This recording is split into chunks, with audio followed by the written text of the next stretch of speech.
ஐயனார் துணை சீரியல்ல அடுத்து வர எபிசோட்ல நம்ம சோழன் இருந்துட்டு பாண்டிக்காக ஒவ்வொன்றும் பார்த்து பார்த்து பண்ணிட்டு இருக்காங்க. இவனும் என்னுடைய தம்பி தான்.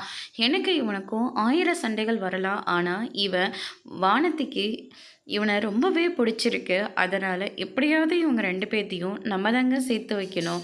இவங்கிட்ட பேசினா எதுவுமே வேலைக்கு நடக்காது. பேசாமல் நம்ம வானத்தையை கூப்பிட்டு பேசி பார்க்கலாமே அப்படின்ற மாதிரி சொன்னதுனால சரின்னு சொல்லிட்டு போயிட்டு பேசுகிறாங்க. ஆனால் வானதி நிலவை அசிங்கப்படுத்துகிற மாதிரி பேசிடுறாங்க. நீங்கள் மட்டும் என்ன நியாயமாவா கல்யாணம் பண்ணிக்கிட்டீங்க? ஓடி வந்து தானே கல்யாணம் பண்ணிக்கிட்டீங்க. அப்புறம் என்னவா நீங்களாம் எனக்கு வந்து சப்போர்ட் பண்ணிகிட்டு இருக்கீங்க அப்படின்ற மாதிரி பேசிடுறாங்க. சோழனுக்கு இதை தாங்கிக்கவே முடியல. ஆமாம் தாயே, போனா போட்டோன்னு சொல்லிட்டு என் தம்பிக்காக உன்னை விட்டு நான் பேசலான்னு பார்த்தேன். ஆனால் நீ இவ்வளோ தூரம் பேசுகிற போது உங்ககிட்ட பேச எதுவுமே இல்லை, நீ கிளம்பலாம் அப்படின்ற மாதிரி சொல்லிடுறாங்க. அதே கோவத்தோட வானத்தை இருந்துட்டு என்ன உன் அண்ணனையும் ஓடி வந்த அண்ணியும் கூப்பிட்டு நியாயத்தை பக்கம் பேசிகிட்டு இருக்கியா? நீ என்ன தான் யாரை விட்டு பேசினாலையும் சரி, இனிமே உன்னை கல்யாணம் பண்ணிக்கிறதோ உன் பின்னாடி வந்து என்னை கல்யாணம் பண்ணிக்கோன்னு கேட்குற வேலையோ எனக்கு கிடையவே கிடையாது.